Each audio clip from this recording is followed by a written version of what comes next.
चौधरी इस तरह से बना कि वो अपनी बस्ती में लोगों के फैसले करवाया करता था। वही वजह बनी चौधरी असलम की, वजह शोहरत बनी। जो बकायदा भत्ता लेते थे उनका खात्मा किया। जो छोटे हलाक होने वाले मुल्ज़म शहाबुद्दीन ने अपना बयान नज़र रिकॉर्ड कराया, जिसमें उसने बताया कि हमारा ताल्लुक तहरीक तालिबान। सरे बाजार औरतों का, लड़कियों का निकलना महाल था। इन्होंने शेर के मुंह में हाथ डाला है, इनकी नस्लें भी याद रखेंगी। वो पसे पर्दा एक बहुत नरम दिल आदमी था।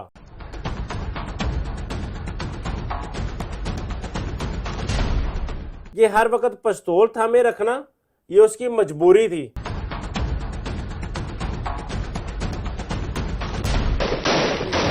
बिलाखिर दहशतगर्दों के बड़े हमले में असलम चौधरी शहीद हो जाता है। चौधरी असलम के क्रेडिट में बहुत सारी चीजें हैं। जहां मावरा अदालत कत्ल है, वहां पर कराची और सिंध का सुकून भी है। आप असलम चौधरी को हीरो समझते हैं या विलन समझते हैं, ये फैसला आपने करना है। व्यूअर्स, वीडियो बनाने से पहले हमारे चैनल को सब्सक्राइब कर दें, लाइक कर दें और बेल आइकन के बटन को दबाना मत भूलिएगा। बिस्मिल्लाहिर्रहमानिर्रहीम। अस्सलाम वालेकुम नाज़रीन, मैं मियां मोहम्मद आसिफ। जिसने कराची में एक दहशत बना रखी थी और पुलिस डिपार्टमेंट में उसका तूती बोलता था।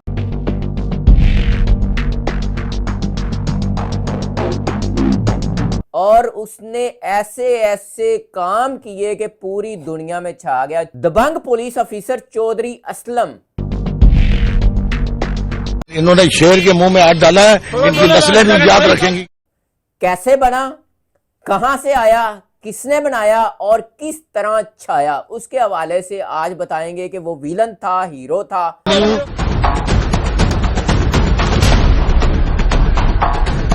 मेरे साथ इन्वेस्टिगेटिव जर्नलिस्ट और सीनियर एंकर राणा दिलशाद साहब मौजूद हैं। ये आज सब कुछ बताएंगे और अहम इंकशाफात करेंगे। राणा साहब अस्सलाम वालेकुम। वालेकुम सलाम जी। राणा साहब, चौधरी मोहम्मद असलम जिसकी कराची में पूरी दहशत होती थी और बड़ा नाम होता था, हीरो था, विलन था, क्या था? 1984 को कराची में आता है और सिंध पुलिस का एक ईगल स्क्वाड है, उसमें बतौर एएसआई भर्ती हो जाता है।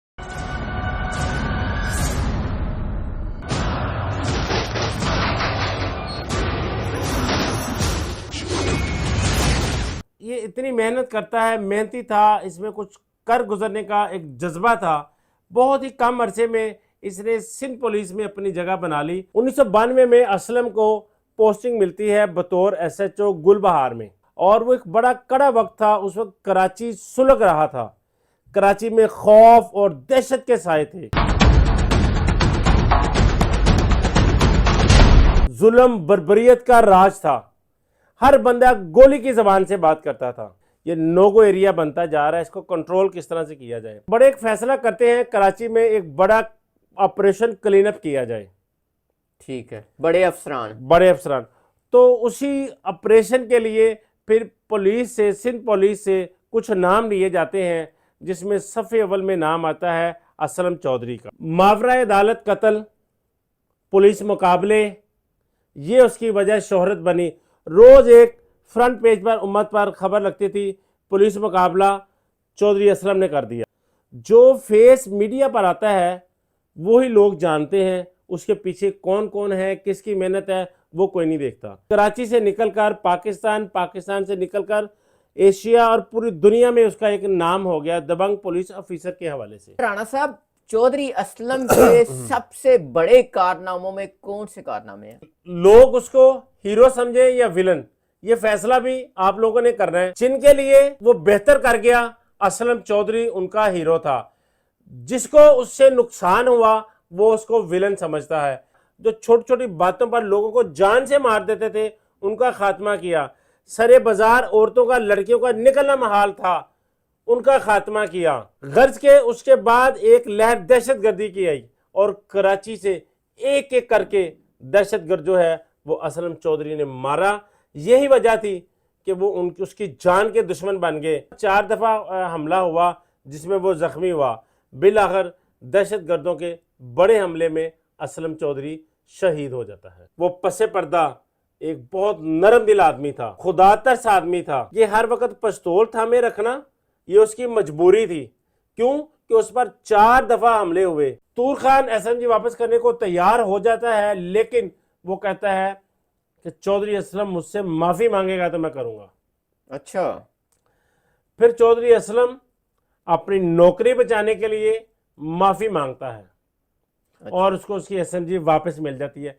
इसकी किसी तरीके से पुलिस अफसरान को खबर हो जाती है तो इस ऑपरेशन से उसको हटा लिया जाता है। बहुत शुक्रिया आपका। नाजरीन, आप चौधरी असलम को हीरो समझते हैं या विलन समझते हैं, आप अपनी राय का इजहार कीजिएगा। राणा साहब ने तो उनको हीरो बना दिया, उन्होंने क्या अच्छा किया क्या बुरा किया आप भी बता सकते हैं। इजाज़त दे दिए, अल्लाह ने के बाद।